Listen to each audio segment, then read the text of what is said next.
Hello friends, this is Parag here from India. I'm in Portugal. I'm with Kimberly from US. She really do not need any introduction in the field of kettlebell sport.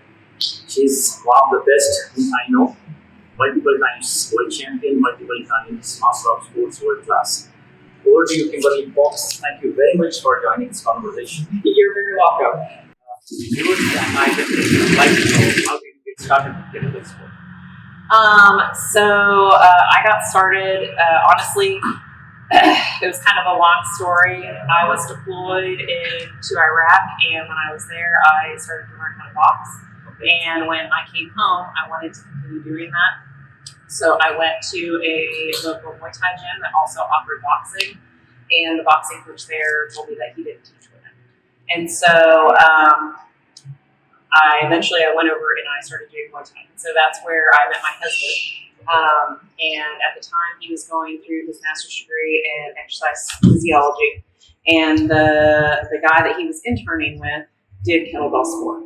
Okay. So during this time period, I was really just training with kettlebells, but just doing hard style, like just swings and presses and nothing kettlebell sport related. And I didn't know anything about kettlebell sport. And the guy he was interning with said, "Hey, you seem like you like this. Did you know this is a sport?" I was like, "I've never heard of it." No, I didn't know it was a sport. But I was really competitive when I was younger. And, when you get older, there's just a lot less options of things that you can go do and be competitive in. Yes. So I started training. Snatch only. And that's kind of how I got started with it. And I just really loved it. There's something about kettlebell sport. It's probably very similar to you like to run. Once you get going, there's this rhythmic part of it that you just get to zone out and just kind of like be in your own head, and all the stresses that you have in the world kind of melt away because you're so focused on just this one thing at this one moment. So that is the part that I really enjoy about it, is getting in that cycle. Yes. Yeah. Wow, that's very interesting. I would also like to know what is your background. You can just tell everyone. It is very important because we know you are in the US Army, but yes. Still, if you can just brief about it. So I've been in the Army for about 18 years now. A couple more years left, and then I get to retire. So then maybe I can just do kettlebell full time, or maybe paint full time. Okay. So yeah, I've been doing that. I own a gym. Me and my husband own a gym. We teach Muay Thai, Jiu-Jitsu, and then also kettlebell. And so full time I'm in the Army, and then part time we own a gym. Yes, and so that's what I do. And then I'm a mom, so I've got an 8-year-old son and 2 dogs, and I paint now, I guess. There's a lot of things going on. What was your first competition? So when I first started doing long cycle, which is what most people know me for, women were not allowed to do 2-bell long cycle anywhere. And so when I first started, my coach, Arseny Zernikov, I originally asked him to train me for 1-arm long cycle with 24 kilograms. And he basically told me that he wouldn't train me unless I said I would do 2 bells. And I was like, well, there's no place to do 2 bells. What am I going to do? And so he just said, don't worry about it. We'll figure it out. So I started training for 2-arm long cycle. My very first competition, they were just starting to have women do double bell, but it wasn't an authorized lift as far as IUKL, or WKSF wasn't even around then, I don't think. But it wasn't an authorized lift. But in the United States, they had started, kind of letting women maybe do it. So the very first competition they were going to allow it at there was a competition in Austin, Texas, in 2015 or 16 maybe. They didn't offer 24 kilogram long cycle. And I had only been training for maybe on doubles for maybe about 6 months maybe. Okay. And so I called the guy that was running the competition, Aaron, and I was like, hey, I would like to come down and do 24 kilogram long cycle. Can I do that?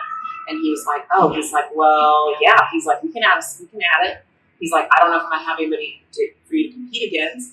He's like, I could try. He's like, but I'll let you do it. So I went down and did the set. I think I got like 38 reps. It was really low, but I made it the whole 10 minutes. And then the next competition I went to was an AKA competition, which is under the IUKL. And that one, they didn't allow women to do 24, or they weren't allowing double long cycle. And so I had signed up in the men's division as a woman. Really? They didn't like that. Okay. Well, that's an interesting story, though. Yeah. So I signed up a couple months in advance. I signed up as a woman, as Kimberly Fox, which is not a common man name. So as Kimberly Fox, I put in as I was a woman, but I signed up in the men's portion, in the men's weight categories and everything. So that one was in Vegas, and I showed up, and I was like, I'm here to register, or I'm here to, weigh in. And the guy was like, okay, 24 kilogram single arm long cycle. And I was like, no, I signed up for 24 kilogram doubles. He's like, oh, we don't have women's. I was like, I did, and I signed up in the men's division. I was like, it's fine. I know I'm not going to win. I just want somebody to count my reps. And he's like, oh, you can't do that. And I was like, well, you've had my registration for 2 months. So, and I just flew here. I was like, so you better figure it out. And I basically told him, I was like, if you don't put me in the competition, I was like, I'm going to live outside of the gate while they're going. And it's going to be very awkward. So he ended up making a new category called vintage strength, and I went at the very end. And I think at that point I got like 39 reps. So I was like one more rep. Okay. And then after that, there was like kind of a bunch of commotion going on about women's long cycle, and there was a lot of questions about the worry that long cycle might hurt our breasts or our internal organs. I don't know. And eventually, more places just started, in the United States especially, and also in Europe, started adding more women's long cycle at smaller competitions that weren't necessarily regulated through the IUKL. And then in Seoul, in So 2000. even those with Russians, No, because it wasn't an authorized lift under IUKL. So there were no Russian women lifting because it wasn't an authorized lift. And so they were still doing just snatch. Okay. So I think IUKL Seoul in Korea, that was like maybe 2017 or 2018. They finally added it. They added it as just a trial event. So there were still no Russian women or Ukrainian or anybody competing in it. There was only European. So it was us. It was me. 2 girls from Norway, and then there was another one. I can't remember now. That was in Korea. And so that was like a fake lift. I don't even remember if we got medals. I think we did. But it didn't count for any kind of world records or anything because it wasn't an official lift yet. It was just like this sideshow thing. Kind of getting started. Yeah. Kind of. So I think at that competition, I did somewhere around like 60 reps, and Piazza did like 58, or we were somewhere around in there. It was very close. So, and then after that, they kind of started to add it, but there still are no tables. There are women here. So I hope this message is reached and the tables are online. I hope so too, because kettlebell sport for women has come a long way. And they're, it's really great to see, especially like in Europe and the United States, there's definitely a lot more women that are coming into the sport. And I think in general, women tend to do better in the sport because we are just better built for endurance. And then I think also there is a big element of pain tolerance that is involved with kettlebell sport. And I think women are good at Of course, undoubtedly. So I think that there is some element of an advantage there for why women tend to enjoy it and tend to do well in it. Not that they're doing better than men in it, but I think that they tend to adapt to it more quickly. And so I think among other sports, like kettlebell sport is a great sport for women to get into. Obviously, I'm not small, but kettlebell sport is not like the type of sport where a lot of when they get into sport, they're worried about getting bigger. And I am not big like this from kettlebell sport. I powerlift too. So, I think it's definitely a sport where women can get into it, build endurance, build strength, and, just be more fit. I do it because I hate to run. So, yeah. Okay. Sorry, that was a really long explanation. That's absolutely explanation for viewers, definitely. Even I'm getting deeper into your mind to understand what you think, and that is basically the cross-check. So, I would like to ask you, and you have to speak louder. No problem. What does your training include? Do you have a combination of strength training and kettlebells, or do you have a combination of kettlebells and endurance training? So maybe we can I literally do no endurance training other than kettlebells. Okay. My coach probably hates that, but Okay. so my lifting schedule is I do kettlebells 3 days a week usually, Okay. and then I power lift 3 days a week. Okay. Now, if when I first started out in my kettlebell career, I was kind of doing bodybuilding type stuff. And then when I first started doing kettlebell, so when you first start, there's a big volume increase of what you're used to lifting. And so that is a lot of drain on your body. Okay. So when I first started, I had to really cut back on the number of days I was doing strength training because it was becoming like too much and it was taking away from my kettlebell lifting.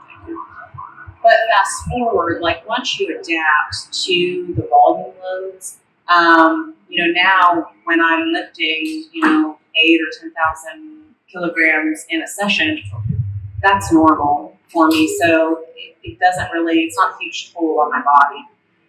So now I'm able to do kettlebell 3 days a week and power lift 3 days a week. Now I'm not like an amazing power lifter, so I'm not like doing like thousands and thousands of pounds. But now I'm able to do it every other day and it doesn't bother me. So it's kind of like learning and noticing what's happening in your body and adapting to how you feel. For when I do train, if I need to skip a workout because I'm feeling like I've done too much this week or I need an extra recovery day, I'll drop a powerlifting day. So usually I do kettlebell powerlifting, and then I kettlebell on Saturday, and I might powerlift on Friday, and then I do yoga on Sundays. What about meals? Meals? No. Oh. What your husband is? Yeah. So I used to do Muay Thai and Jiu-Jitsu, Okay. but Jiu-Jitsu is so hard on my shoulder with all the reps that you do with kettlebell. It's just so easy for me to get hurt doing jiu-jitsu. So I haven't done jiu-jitsu in 7 years just because unless like right now if it's after Worlds and I'm not going to train for like a week or so, I'll get back on the mat and I'll do some jiu-jitsu. Okay.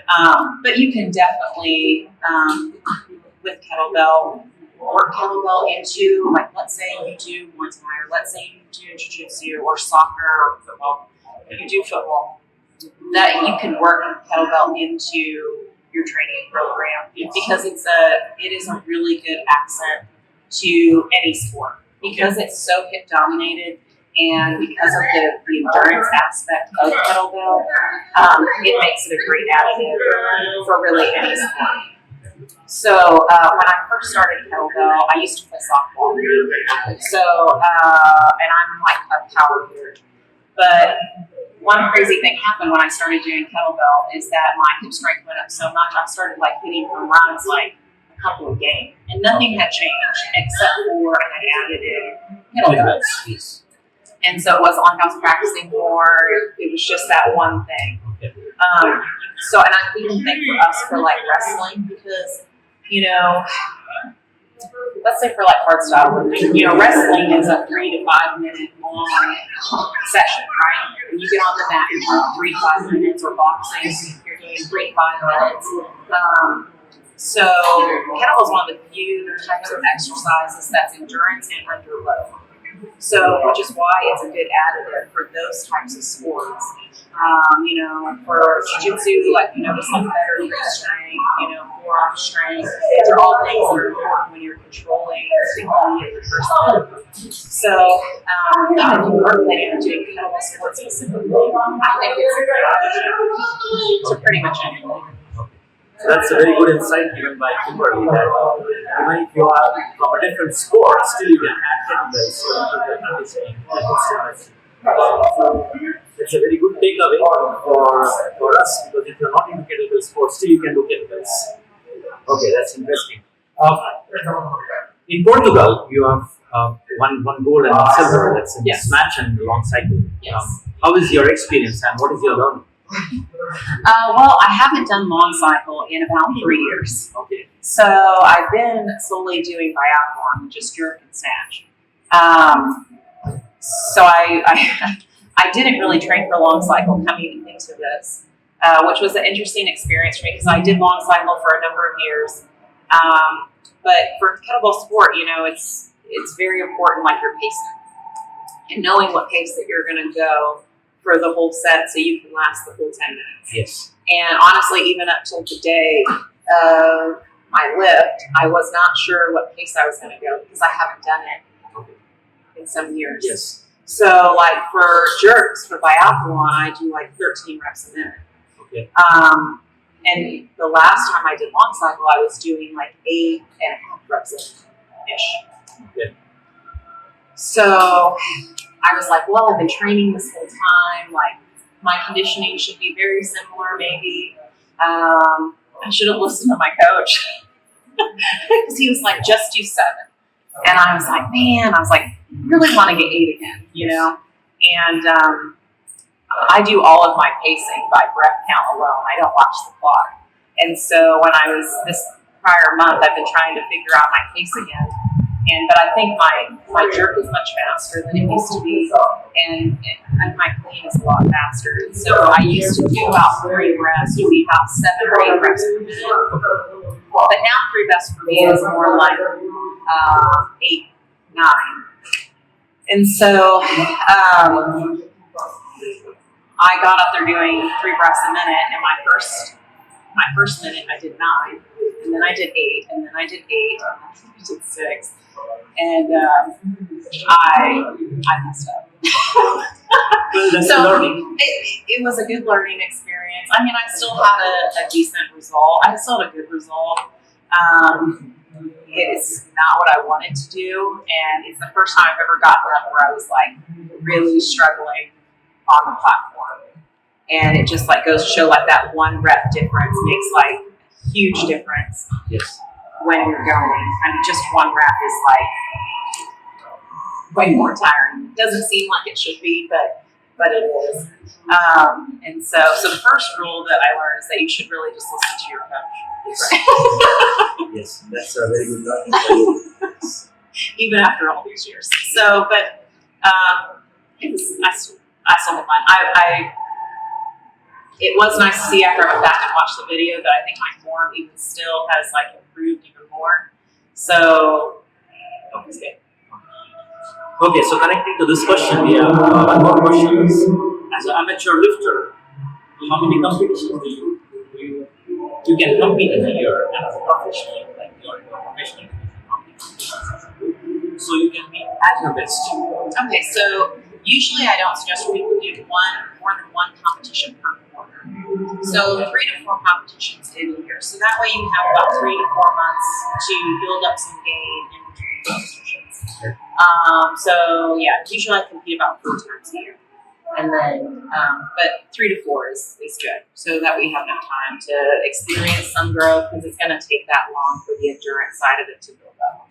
So is it both applicable for amateur and professional based on your experience? Yeah. Okay, so 4 competitions here. Yeah, and honestly, especially at the lighter weights, because there's so much less load on the body, you can train more. So, like, if somebody's, what I would consider for women's professional volume versus amateur volume is, kind of anything below 6,000 kilograms in a session is amateur for women. It's a little bit higher for men.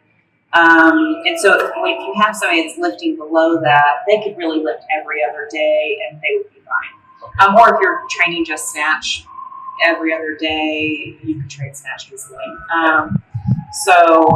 But when you get up into the higher weights, above 6,000 kilograms, that's when you're looking at probably shortening it down to, 3 days a week versus having like 4-day, 3-day cycle.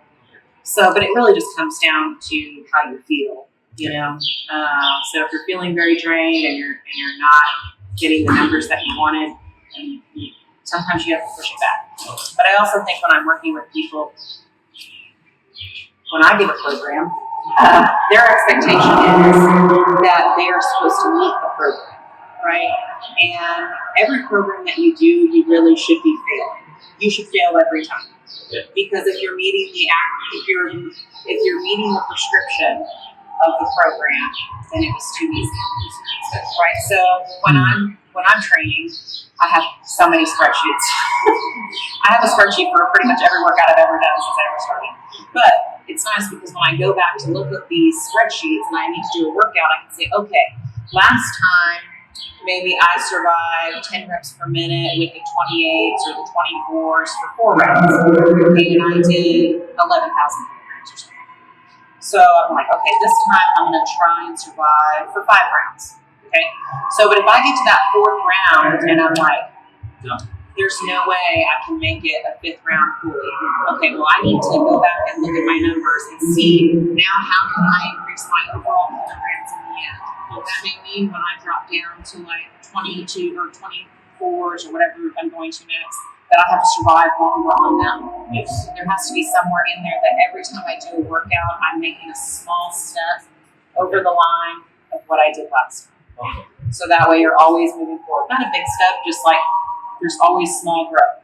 Whether that's pace, I'm like, oh, I have a win here. I went faster this time. My volume is lower, but I went faster. Or my volume is higher. So Interesting insight about that. Okay, so a little bit on the nutrition part. Very important. So, what is your nutrition like? How many calories do you eat per day? And do you take supplements?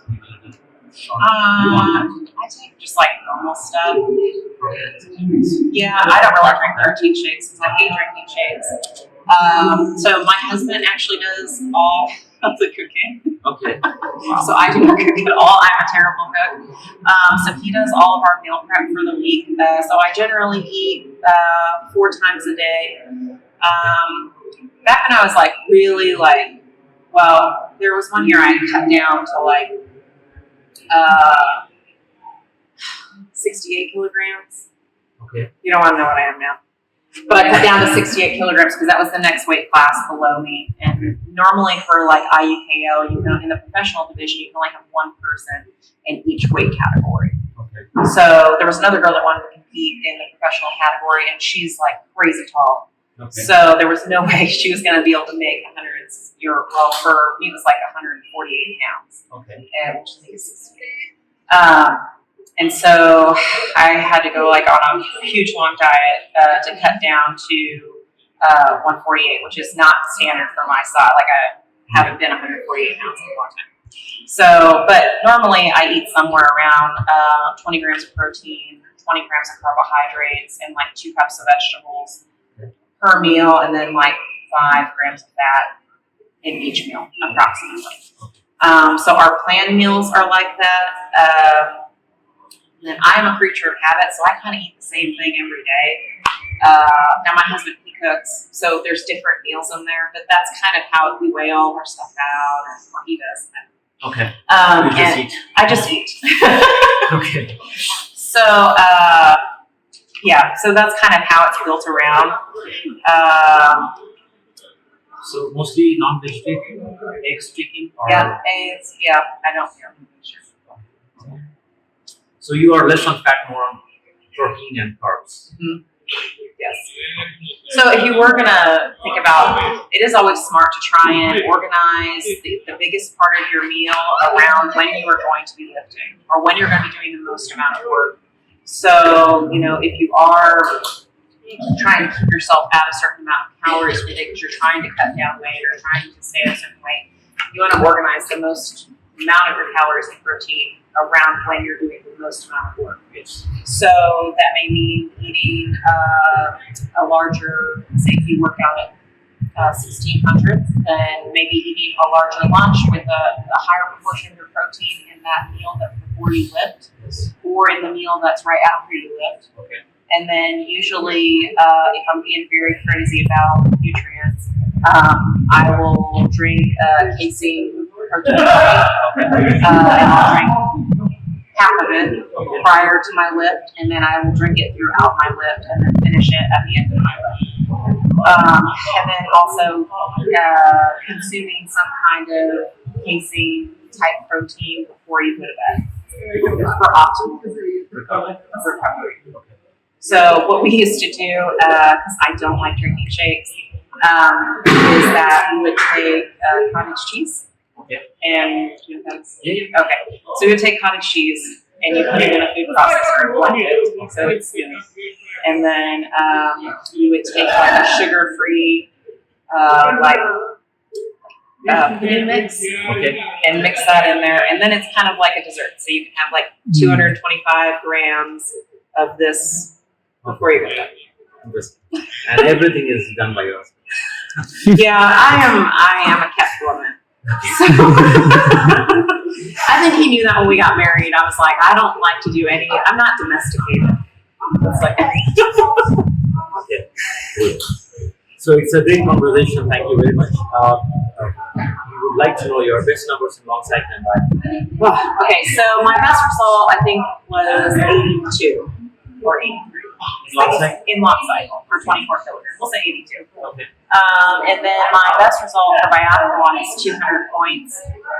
So it was 134 jerks and 147 snatch. Does that add up to 200? I think that's what it was. Okay, So that I did that a couple weeks ago, but yeah, I was so sad when I first signed up for this competition because they didn't have 24 kilogram biathlon. And that's like what I've been working on. Okay. And so a bunch of people were like, "Well, why don't you just do 20 kilogram?" And I'm like, "Well, I don't know. It seems kind of shitty for me to like drop down to weight class from the belt class." Yes. I don't know. It just didn't seem. Okay. It'd be like me competing in the veterans division. And you're like, whoa, like I just won veterans. You're like, yeah, but you also just won the professional division. You're like, yeah, that's probably so. Yeah, so hopefully the WKSF adds 24 kilogram biathlon for women. My thought always is, it's kind of like if you build it, they will come, right? So if you tell women or men, if you tell women like, hey, the new professional weight is 24 kilograms, they'll do it. Like, they will do it. But if it stays 20, like, that's what they'll do, because that's what it is. So I think it always should be on same, right? So we have, and it's the same way for, we're talking about like numbers for ranking things, right? So I see it as, okay, well, if it requires 60 repetitions long cycle with 32 kilograms, or master sport for men, then it's 60 with 24, I think sometimes we get overly wrapped around a ranking table, when in reality, the ranking table means nothing, right? I mean, the ranking table is just like us for, it's just a guide for if you're competing against yourself for things that you want to hit. But in reality, what means something is the competition, right? That is just a made up number that we've assigned to say, okay, this is good. But what we really should focus on is developing the competition and the spirit of war, like when we're in there competing, everybody's cheering for each other and you're trying to beat the person next to you. Like that's like the fun part. This other thing is just nothing. Yes. And I think sometimes we get so wrapped around that what this table is supposed to be, and you're like, just put something out there. Like you can always change it. And in the end, nobody really cares. Like if I tell somebody on the street, I'm like, I don't know if you know this, but I'm a master of sport, and they're gonna be like, but I'm like, oh, I'm a world champion. They're like, okay, I can understand that. Yes. And so I think in general, like we should focus on getting the competition going and getting more people into competition, because I think once people get here, it really energizes them into wanting to do it more. Until you get here, you're just like, okay, just like working out, doing these hard workouts, and you're like, oh, this is really cool. Nice. Like last you can just give a very strong message to your lifters or on the globe. I don't know what to say for that. Anything you wish your life's message. So I think it's very, maybe this isn't any focus work, but I think it's very important for people in general to have something that they build upon, right? Something that you develop, whether it's something that you're getting better at, something that's not your job, right?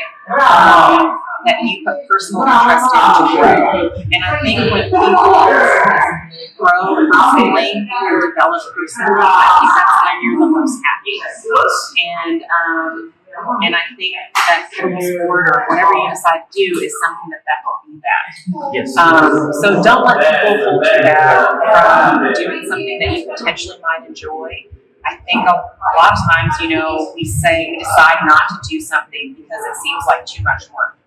And then we miss out on so many positive opportunities, so many positive experiences that we don't get to do. And you can't get those back. So just because we're like, oh, I could go do that, but I could also just sit here, and at first you're like, I don't want to do it. But then when you get there, it's so much better. Interesting. So thank you, Kimberly, very much for your time. It was insightful, and I'm sure the viewers, everyone who are watching this video will learn a lot. I've learned a lot, getting deeper into our mind. I've learned a lot too. So thank you very much. Thank you very much, Kimberly, once again, and I wish you good luck for your competitions. Thank you. Thank you.